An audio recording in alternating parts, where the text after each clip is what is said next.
Hello, hello. Welcome, welcome. Come on in.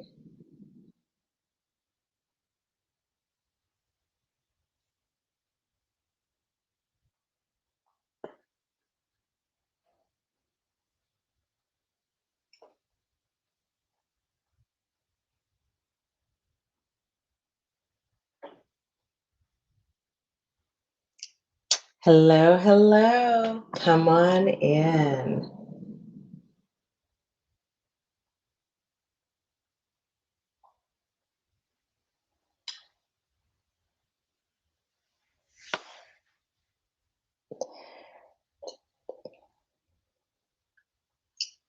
Hello, hello. Come on in. Hello there. How are you? Welcome, Miss Booker. Is it pronounced Nakia? Nakia? I hope I'm close. Welcome. So glad you could join. Welcome to Modern Mentoring. Hello, hello. Come on in. Hello. I've got my phone going too. I need to get the volume down. There's a lag. Hi, Katrina. Welcome. Or I should say Trina. I think that's what you prefer. Hi, Trina. Welcome. Come on in. I'm so glad you were able to join today. We're going to give it a few minutes and we're going to allow a few more people to join us. Hi, Carol. Welcome. So glad you could join us today. Welcome to Modern Mentoring. We're just going to give it a few more minutes. Why don't you guys type in the chat where you're calling in from today? Hi, Terry. Welcome. Hi, Lori. Oh, thank you. I'm excited to be back too. Welcome, welcome. Type in the chat where you're calling in from. I would love to know today. Yes, so glad to have you all join. We're going to give it a few more minutes. I know people are transitioning from dinner, from meetings, from all that good stuff. Playing field. All right around the corner. Hello, Christopher. Thank you. So glad to see you out there. Thanks for coming. Trina calling in from Atlanta. Where else are you all calling in from? Type it in for me. Let's give it a couple more minutes and then we will go ahead and jump right in. Today is going to be a great conversation. I hope you all get as much out of this conversation as I have gotten out of my conversations with Miss Kathy. All right, type in where you're from. I only had a couple of you did that for me. So welcome. I'm going to give it another minute and see who else joins. I see Miss Aditi join. Hello, Aditi. Seattle. Awesome. Well, I think the most exciting thing about today is this is the kickoff of season 2 for Modern Mentoring. I am so excited about kicking off season 2 with all of you. And the reason I'm excited is because in season 1, this was really just a passion project. It was me trying to figure out a way to scale my mentoring efforts because I just didn't have enough hours in the day to run the business and take all of the mentoring calls. And so we chose to go to this platform. And I say we because it was a joint decision for us to go to LinkedIn Live. And for those of you who've been with me since day one, know that I started on IG Live. And I was so uncomfortable on social. And it was one of those things where I had just made a decision to lean into my discomfort and make sure that I continue to invest in understanding the social platform and come up with new and different ways to be able to connect with people. And so that's where it was born. And after 10 episodes, can you believe we did 10 episodes? And one of our previous guests, Mr. Christopher Cost, is on here. I must tell you, you spoke loudly. I got so many notes encouraging me to keep it going. So I want you to know this season I dedicate to all of you. And I want to say for season 1, those of you that watched all 10 episodes and rode along with us and shared our episodes with other people, I want to say thank you. Because really, when I got this whole platform started, it had nothing to do with me, and it had everything to do with all of you. So this season, I'm actually going to put a little bit more structure in place, and I have some notes here just so I can stay on track. And it is important to me that in season 2, that you understand that there is a real vision and mission behind this platform. But I do want to share a story with you because it's important for you to understand that in season 2, what I want to do for all of you is be that person that I wished I'd had throughout my career. See, the truth is, right now, this platform, I'm just trying to be the difference because I didn't have it when I was trying to figure out how to be successful in corporate America. I was that person out here looking for anyone I could who was willing to be vulnerable, who was willing to share their victories, but also be willing to share their failures and share what they learned from it so I could learn from it and apply it and hopefully have a different outcome and help accelerate my path to success. I came across wonderful people who were willing to share some of their stories, but not everyone was comfortable being vulnerable. And not everyone made the time to sit down and really coach you through this journey. So it is my hope that through this digital platform that we're able to create community and a village around you to be able to provide you the support as you're trying to navigate this thing called corporate America. So I'm going to read my vision, but my vision for season 2 is shared wisdom for all through the power of collective voices, teaching everyone how they can flourish in corporate America. This platform may help a lot of people, but I'm really clear in terms of the audience I'm after are the people who are trying to flourish in corporate America. That is super important to me. No matter what your career stage is, we're on this journey together. I just want to see you be successful and accomplish all of your career goals. And I want you to push past any limiting beliefs you may have. That is my vision for season 2. Now, one of my goals as a part of season 2 is I want to create this village. And this village will be a community of mentees and mentors that support all of you.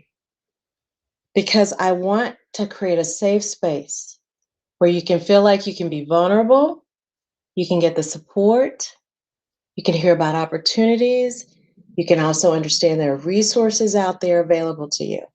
And with this digital platform, I'm really hoping that we connect and we can keep the engagement in between the modern mentoring sessions. All right? And through this platform, I'm inviting more mentors to join. I want to invite more mentees to join because at any given time, any one of us could be a teacher and any one of us could be a student. Because aren't the best teachers always students? And the best students are always looking for opportunities to learn from teachers. That is going to be so important to me. So this community that I'm going to develop is going to be on LinkedIn. I want to encourage all of you to go out to LinkedIn when you're done watching the live today. And I want you to type in Modern Mentoring Village. And I want you to sign up and introduce yourself And I'm really hoping to build this community and keep it going so that we can support one another. You can ask your questions, and we'll be there to help support you along your journey. Because again, I want to help you all be successful. So that is my vision and mission for season 2 of Modern Mentoring. So with that said, let's jump into today. So today our topic is your modern brand. And one of my favorite teachers is Maya Angelou. I'm sure I'm not alone there. And with Maya Angelou, she always has a beautiful way of articulating her thoughts and ideas. But she also has some amazing quotes to live your life by. And one that has become near and dear to my heart is when you learn, teach, and when you get, give. So today is my gift to all of you because this is the learning journey I've been on. Now, in order for me to share with you this learning journey, I have to be vulnerable with you and tell you how it all came about. How it came about was a friend of mine who happens to be on this live right now, Miss Terry Steffen, actually called me and we were talking and she asked to give me some feedback. You all know what it's like when someone asks if they can give you feedback. You immediately do what? You begin to say, of course you can give me some feedback, but you're wondering if it's going to sting, right? And so through the conversation, and to know her, she always comes from the best possible place. But she asked me a question. She says, do you know that you're a brand? And I said, I'm not a brand. I work for Microsoft. I do this, da da da da. I'm making all my excuses, and she's just listening to me. And she goes, no, you're a brand. You just may not know it yet. And it was how she said it to me that really caused me to pause and sit in it. And then, as we began to have the conversation, she really created an awakening for me because she says, you've been at this company for so long, and it's obvious you love them, you're committed to them, but your brand doesn't have to be synonymous with the company because you have your own ideas. You have your own passions that you're working on. Why has it become one? You should seriously think about how you're starting to just pull back a little bit and really start to think about being intentional around your brand and still be the business executive, Lani Phillips, that happens to work in Microsoft. So all the things that they believe doesn't have to be your beliefs, but in order for that to happen, you have to assume a presence around you and what are you about and what's your purpose and what's your mission in life. And I must tell you, you ever get that feedback where all you can do is just sit in it? Just sit in it and take it all in. And I literally had to sit in it. And I kept challenging the idea. And then finally, I had a light bulb. And I realized she's right. And if I ever want to sit on a board, or if I ever want to go support a different cause, or I want to go speak at something, or if I want to write a book and talk about the book, it's gonna be important that I have my own unique brand because I have my own beliefs. So that was the beginning of a journey that I went on, and that was almost 2 years ago. Yeah, I said it, almost 2 years ago. And 2 years ago was when Terry sat down with me first, took me on this journey, asking me a series of questions that required me to go deep. That really, she was really trying to get me to get clarity on what was important to me and what did I want to stand for. And so from the bottom of my heart, I want to thank Terry because that wasn't easy to have to give me that feedback because I probably didn't take the feedback that well because I kept challenging her. But I finally started trusting the process. Now, fast forward. Now I've been operating now with a little bit of a brand. I'm more intentional. I'm starting to leverage my social platforms to get the word out about the things that I care about. And then I recognized I clearly had special projects I was working on, including modern mentoring. And then I still had my corporate life. And I said, what am I doing here? I got to bring all of this together. And I'm not sure how to bring all of this together. And that's when Miss Kathy Gately was introduced to me. And I must tell you, I had an incredible, intense bunker session with her. And it was one of those experiences that I said, boy, I wish I had known what Terry taught me in the beginning and what Miss Kathy helped me put a full wrapper around. Boy, I wish I had known that earlier in my career. Where could things be today if I did know? And that's when I said, when you learn, teach. I said, that is going to be the first session for season 2. So let me introduce you to our guest today, Miss Kathy Gately. So I'm going to read you a short bio from Miss Kathy. Kathy Gately has more than 20 years of experience in strategic communications with a focus on public relations, public affairs, modern storytelling, strategic narratives, talks, keynotes, speech writing, and executive personal brands. She is also a current fellow and former core faculty with the University of Washington Communications Leadership Graduate Program, where she has taught her own course, The Strategic Art of Organizational Storytelling, Connecting Through Creative Engagement, also known as How to Give a TED Talk Live. Late breaking news is she was just hired as Director of Brand Communications for Microsoft. So please join me in welcoming Miss Kathy Gately. Welcome, Kathy. Hello. Hi, Lani. Hi, everybody. Thanks for having me. How are you doing today? I'm doing great. I'm still getting used to living in Arizona after spending 20 years in Seattle. It's quite hot here at this time of day. It's been a journey that I've been on here for the last 6 months or so. Oh my goodness. Well, how hot is it tonight or Oh, this it says on afternoon? my computer 102, but we were at like 120 earlier this summer, so it's an improvement. Oh my goodness, you were as high as 120?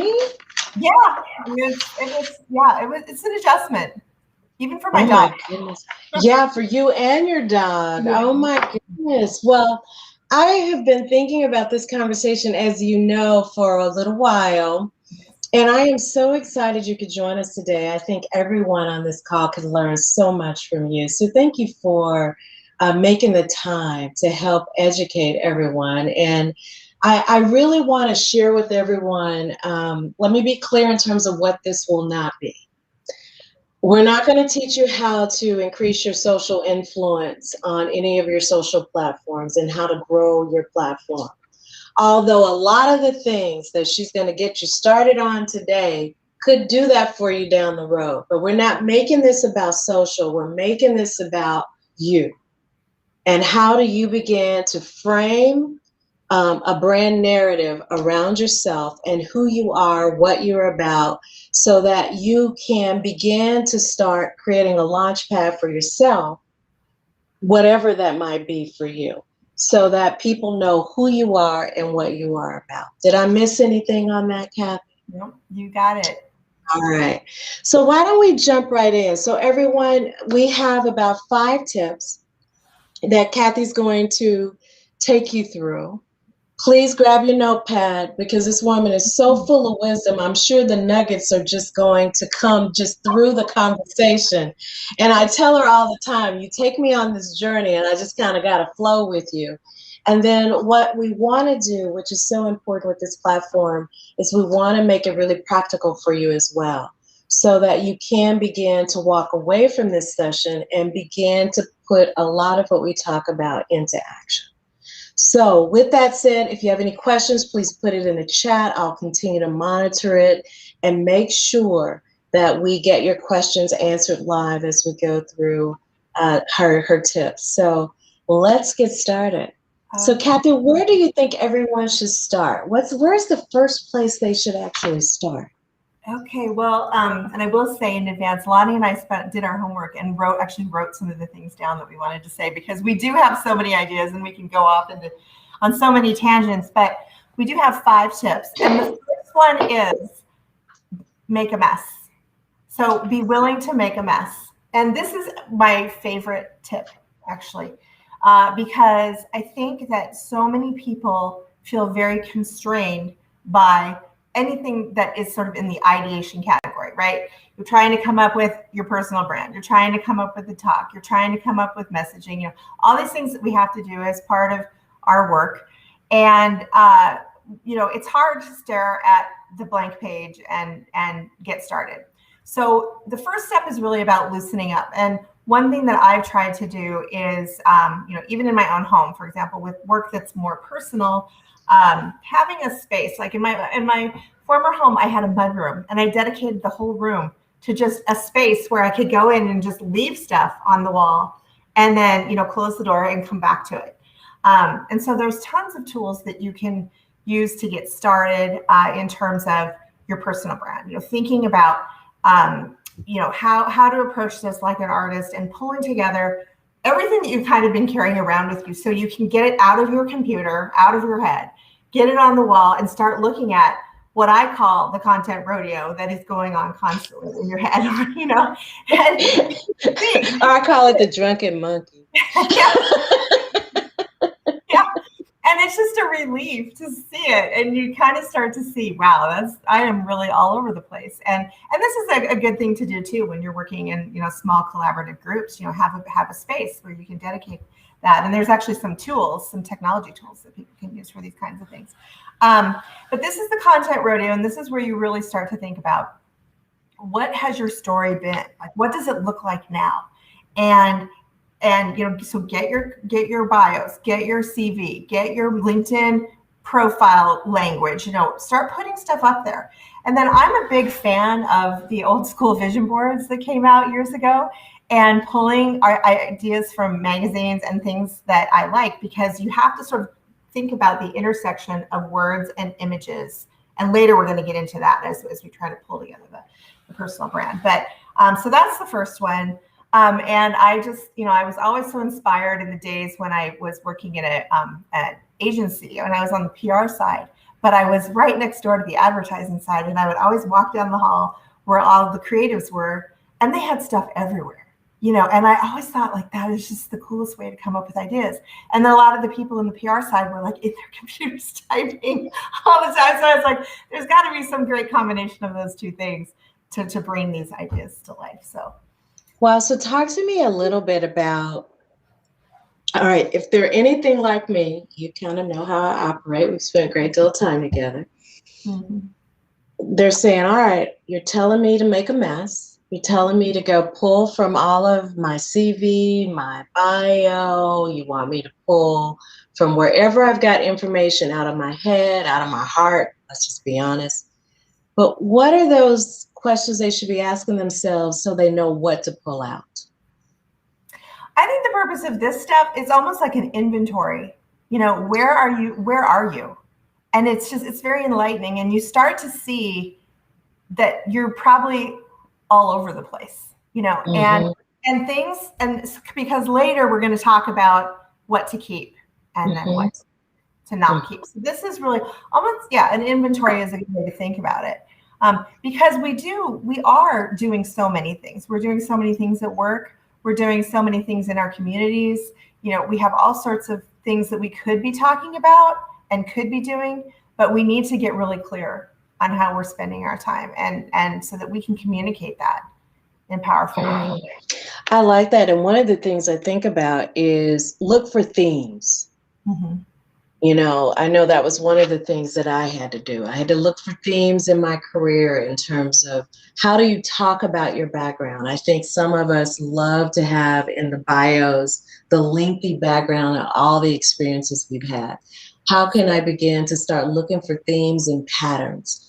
The other thing that you taught me is what are those things that light me up inside? And do I have examples of that throughout? What are those things I aspire to do? What's on my heart that maybe I haven't done yet?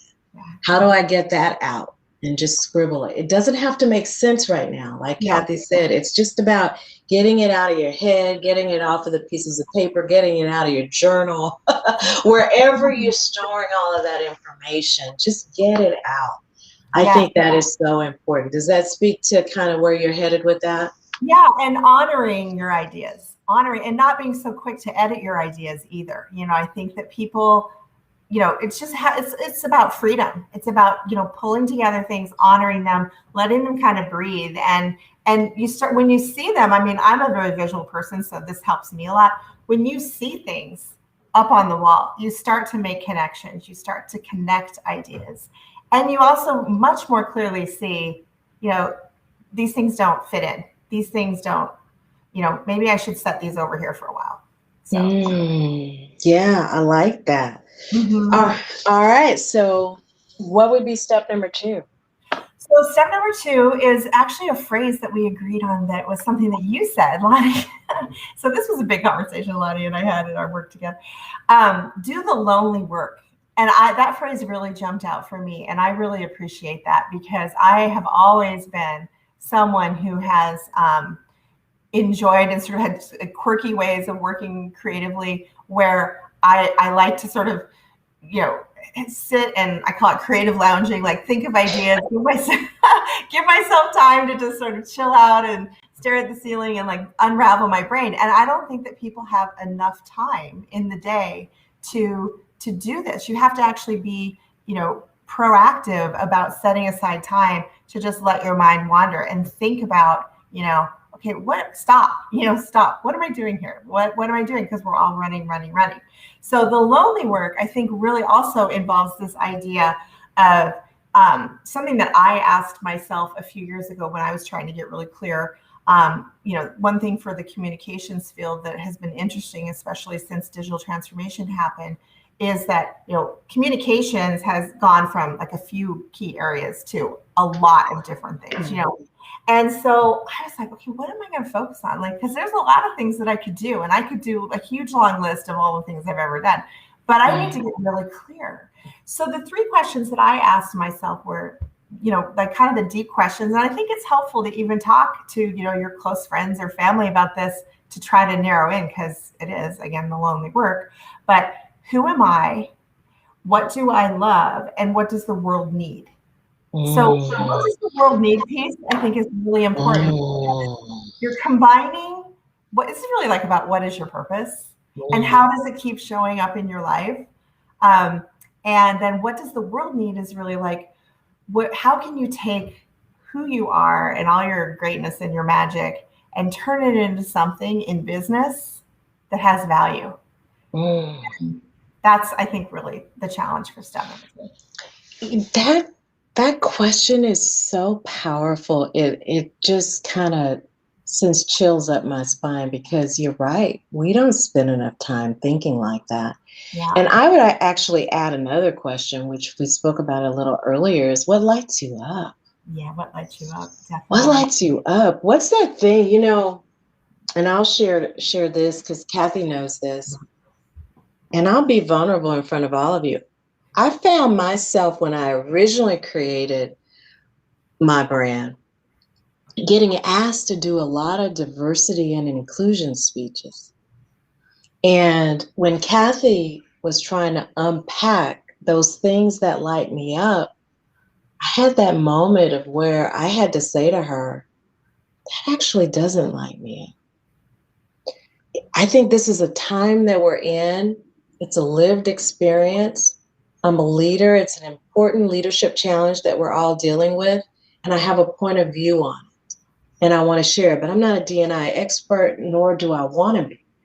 However, I have incredible passion talking about leadership and all the different aspects of leadership.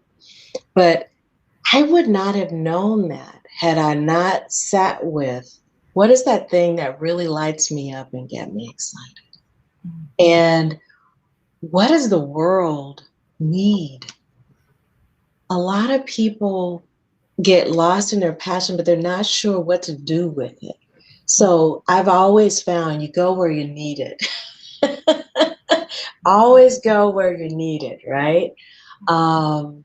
So I hope that someone really takes inventory on those questions that Kathy just asked, because the one that really spoke to me on what does the world need, because that'll help shape how you could possibly put whatever this passion is to work. Yeah.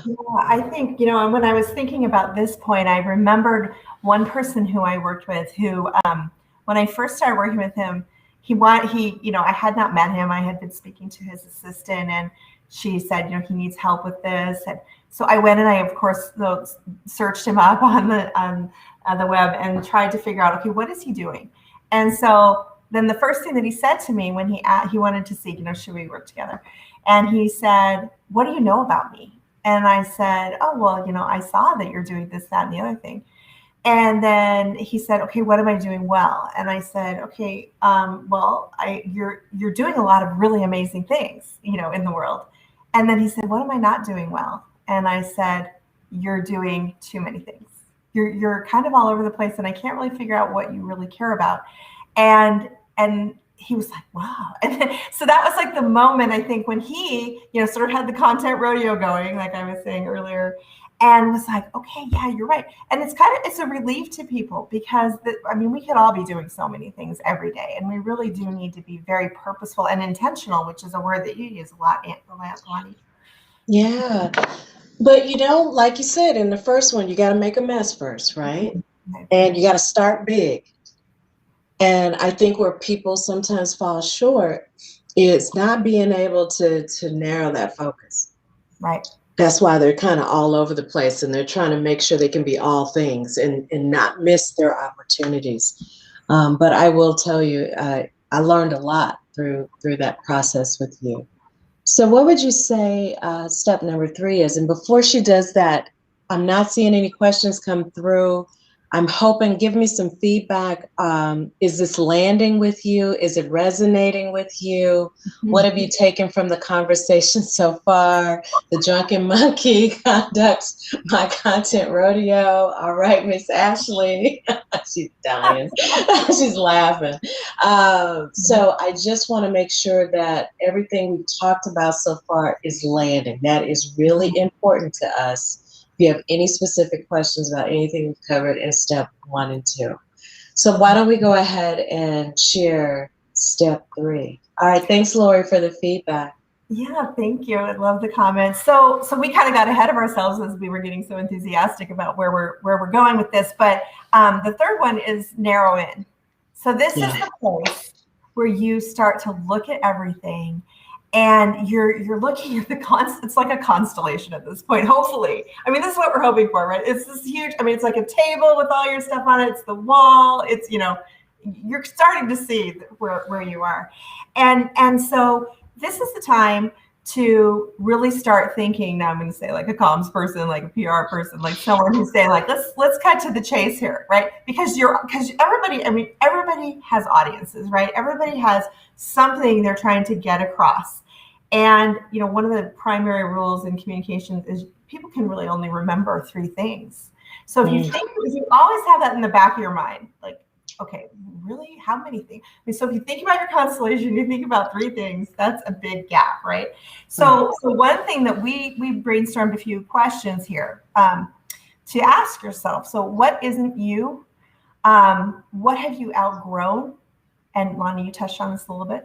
How do you not really see yourself? So if people are coming to you and they're saying, oh, can you help me with this? Can you help me with this? And you're feeling like, yeah, I could do that, but it doesn't light me up, right? Like you said earlier, it's a great test. And is it time to adjust? And Mhm. one way to get into your gold, who you really are and your magic, is to talk to people who know you and talk to people across areas who have known you for a long time, and just ask them, what do you think I'm really good at?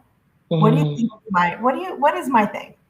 Mhm. And that's actually really fun because people are really generous about things like that. And I think that they really love being part of this kind of excavation if you explain even why you're doing it. And that can be like a mentoring opportunity right there. So, Mhm.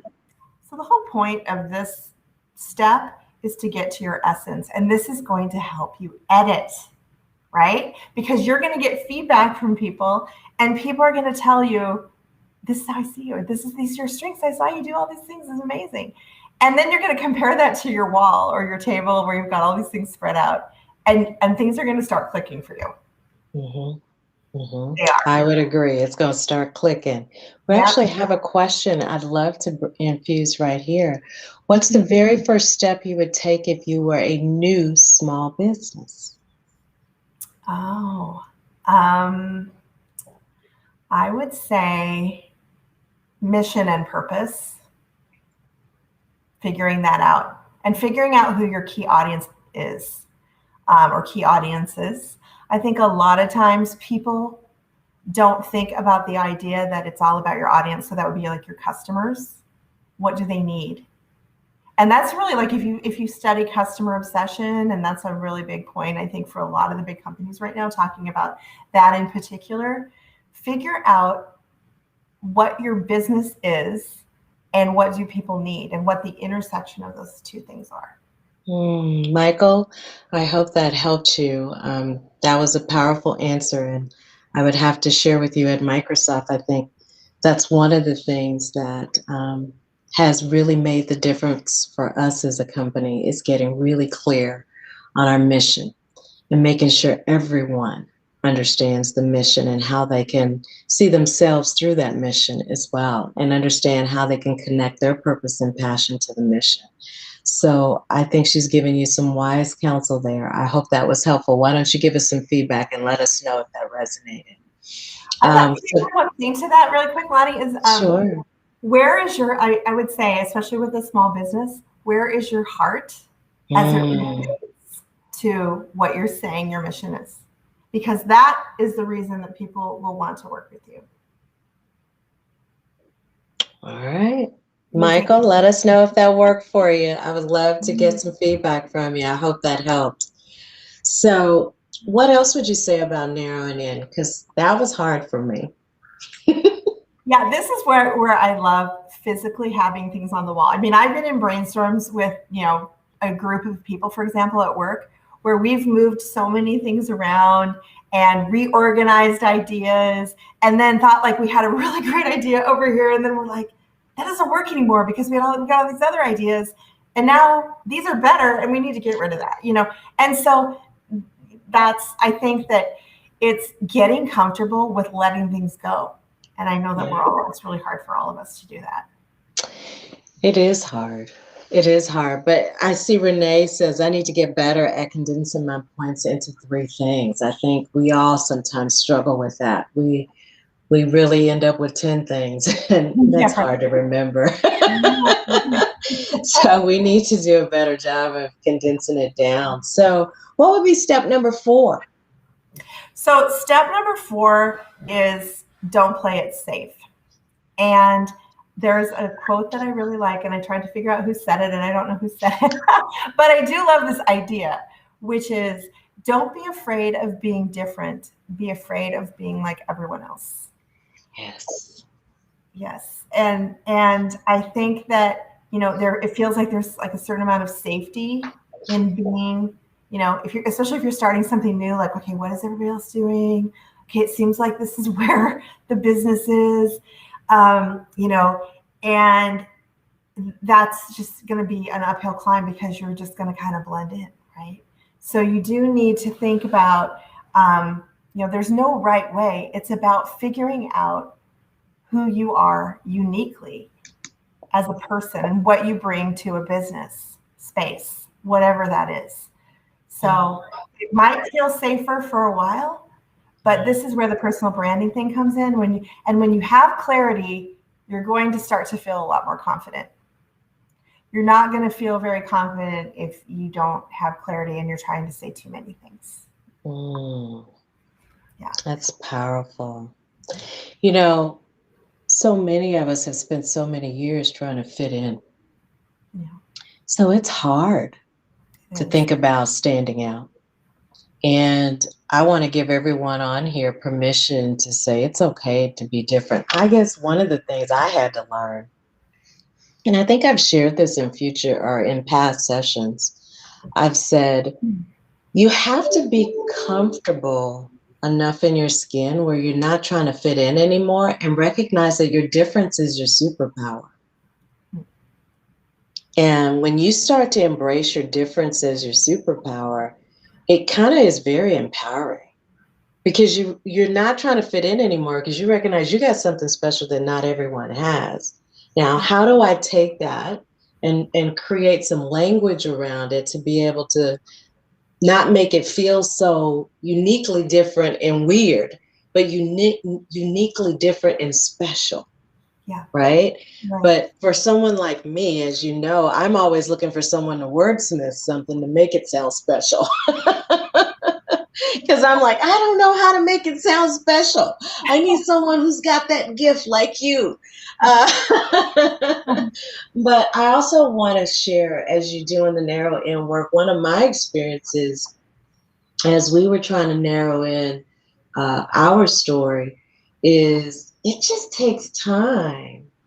I felt like I was trying to get there too quick. I didn't spend enough time in the ideation space. And I was trying to rush to something. And when you let something, if I could use the expression, marinate, and you just kind of sit with it for a moment and read it a few times and just continue to ask yourself the questions, why? Why do I really feel that way? Talk to your friends, talk to your family, people you trust, and talk to them about how they see you and talk to them about how you're thinking about it and see what other new ideas they can bring you.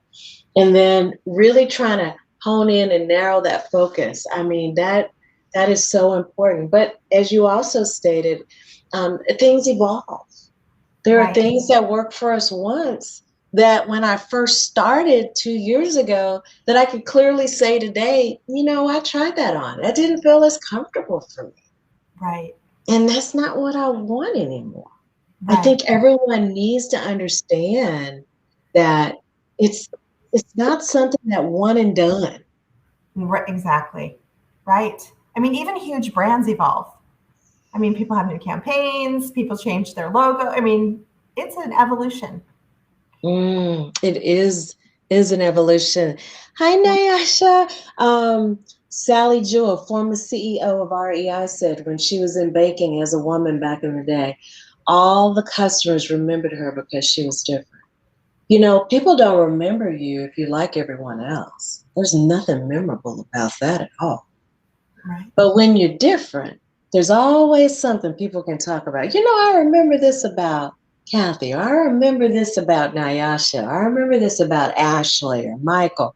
When you're different, right, it's always something that people will hold on to. And that is a great reminder, Nyasha. Thanks for sharing that.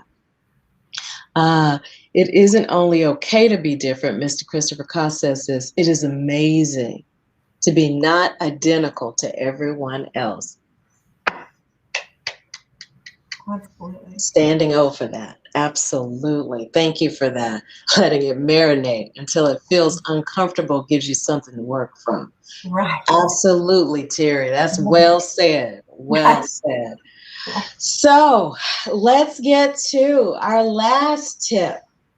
Okay, so the last tip, and I think this one is especially important for people early in career because it can be overwhelming, especially when you're starting out and you're trying to do different roles and you don't really even know necessarily which path you really want to follow. I mean, as you move along, you get more clear and hopefully you do.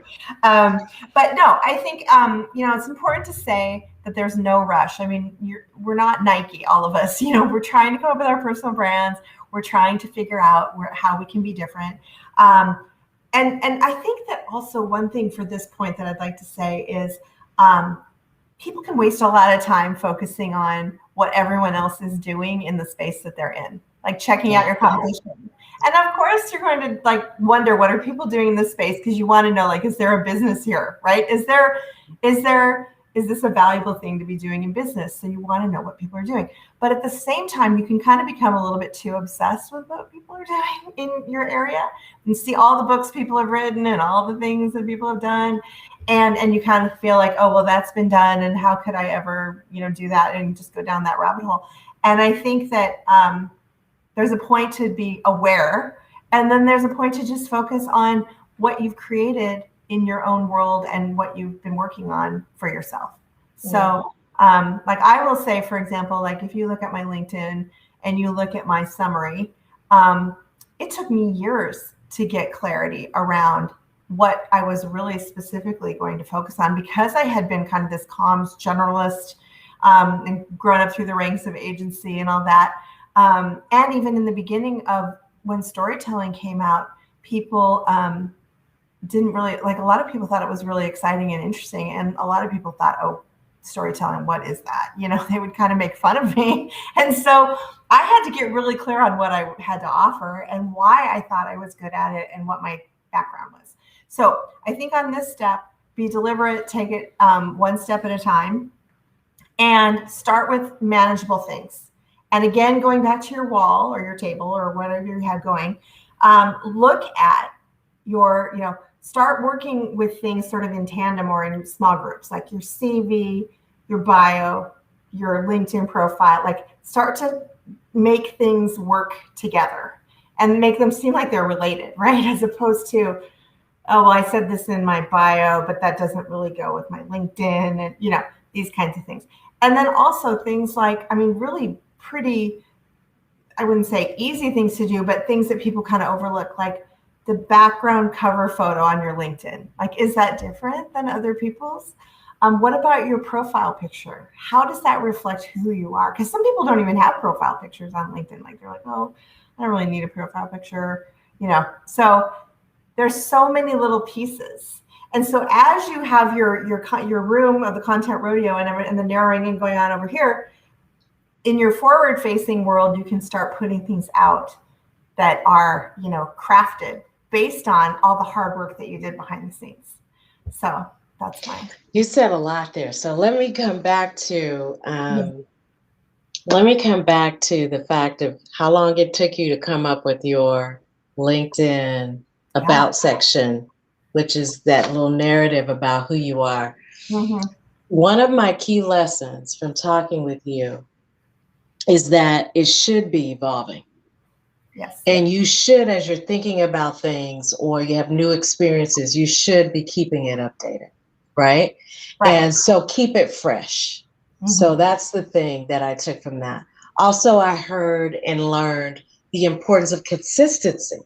Yes. Right? So if I have my CV, I have my bio, and I've shared those things on my social platforms, let's make sure there's some consistency when I'm going from LinkedIn to Twitter. And then for those of you that also have IG accounts and other social platforms, Facebook, have some consistency as it relates to who you are and how you describe what you're about.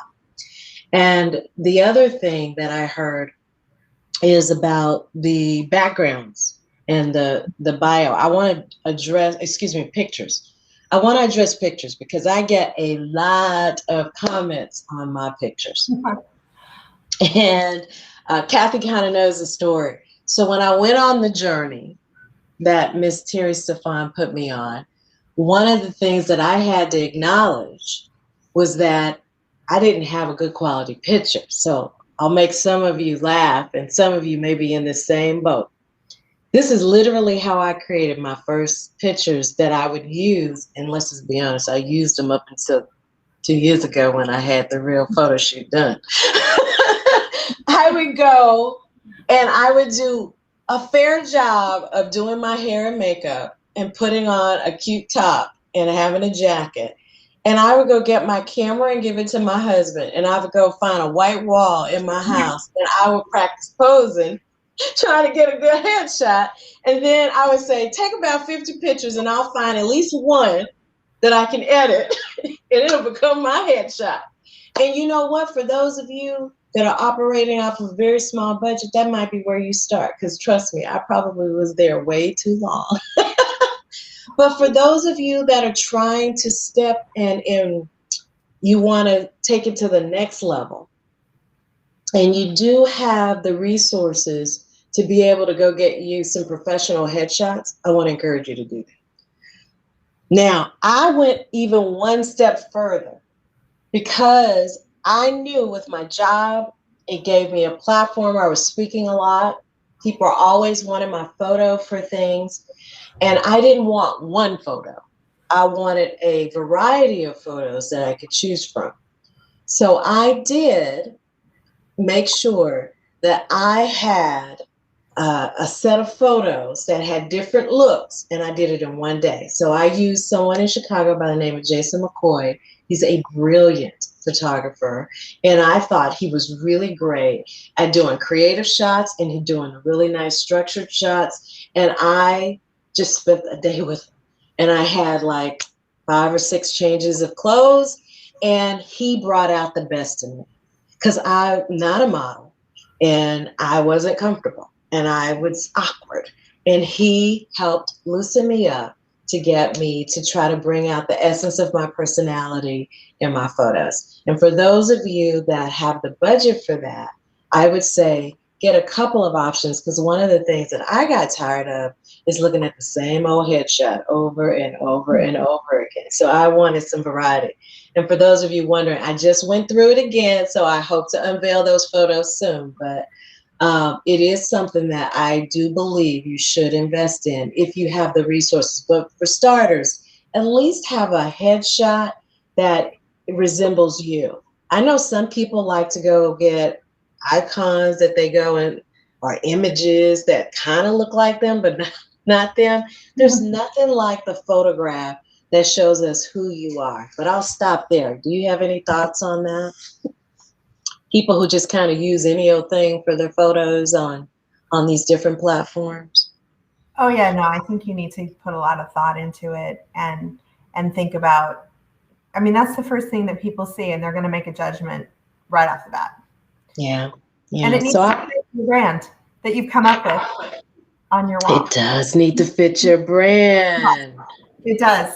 Like for me, mine is pretty straightforward because I have a background in journalism, and I'm, I've got like I call it my Jackie O dress on. It's just like plain brown, the black dress that I love.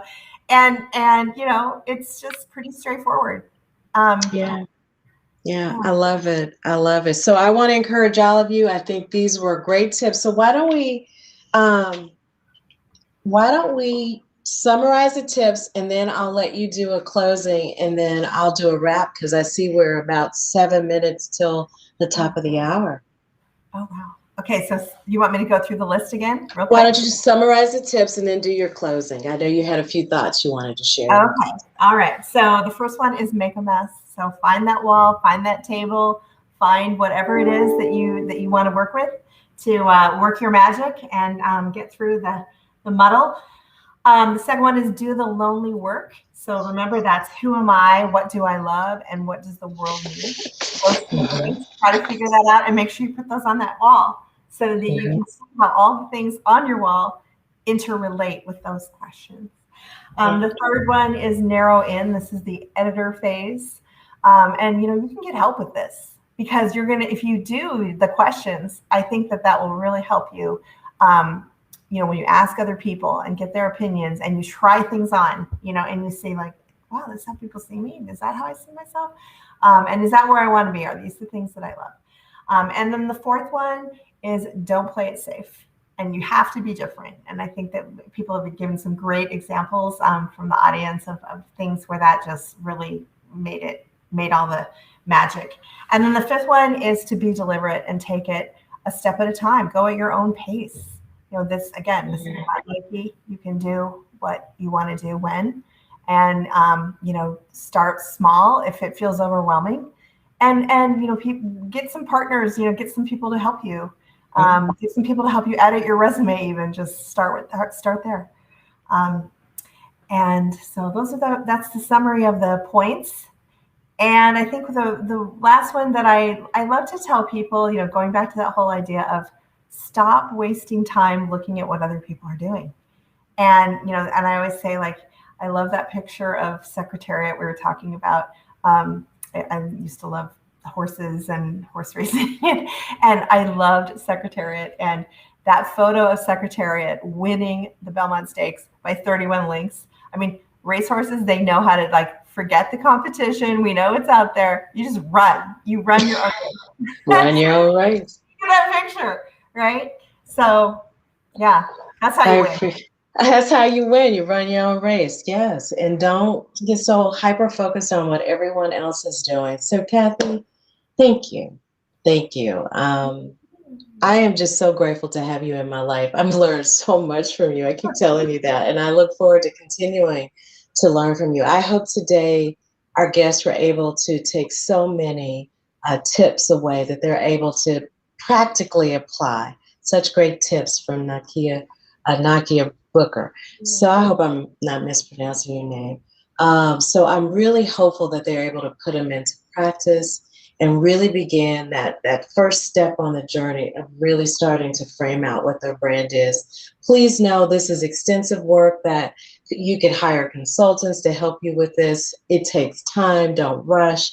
Kathy's been doing this for years. She's got such a wide portfolio of clients she has served. But I want you to know as we close that it's going to take courage to put yourself out here. And through Modern Mentoring in season 2, I want to make sure that we're bringing really practical things that you can apply day in and day out that's going to help you grow your career. Please continue to give us that feedback. As you know, we always share the tip of where you can go out on my website and go to the mentoring tab and make sure you put specifically in there any feedback you have for topics you want us to cover. I promise you we will be reviewing that on a regular basis. Please know that these sessions are recorded live. We will make it available on YouTube as well so that you can share it with your community. But I really want you to know we want to continue to grow this platform to help more people. That's all I care about, is helping as many people as possible flourish in corporate America. So before I close, I have a poem. It's been adapted, and it is The Man in the Arena. Many of you have heard it, associated with Dare to Lead or Daring Greatly. But I did adapt it because it was written by Theodore Roosevelt. But I think it's timely when you think about the courage you have to step out and really start to say, I'm really a brand. And it doesn't mean that I'm betraying the company. It just means I'm getting really intentional about who I am, what I'm about, and what I want to do. And I'm telling you, Terry Stefan, having that conversation with me changed my life. And I have to say thank you to her again. So here's the poem I'm going to leave you all with as we transition out of Modern Mentoring. It is not the critic who counts, not the person who points out how the strong man stumbles or where the doer of deeds could have done better. The credit belongs to the person who is actually in the arena, where face is marred by dust, sweat, and blood, who strives valiantly, who errs and comes up short again and again, because there is no effort without error or shortcoming. But who knows the great enthusiasms, the great devotions? Who spends for a worthy cause? Who, at their best, knows in the end the triumph of high achievement? And who, at their worst, if they fail, at least fails while daring greatly, so that your place shall never be with those cold and timid souls who knew neither victory nor defeat. So one of the things that I would say to all of you is, as I've had to practice more courage, stepping out on faith and being me and being uniquely different, it's okay, as you've seen throughout the chat. I want to encourage you all, be intentional. Be intentional around your brand. You are a brand. You have a brand inside your company, but you also have a brand in the world. What do you want that brand to say about you? I hope you are able to apply the tips. I want to thank my special guest, Kathy Gately, again. And I want to thank you all for joining us today. And I look forward to spending time with you again on the next episode of Modern Mentoring. Thank you all. Take care. Thanks for joining.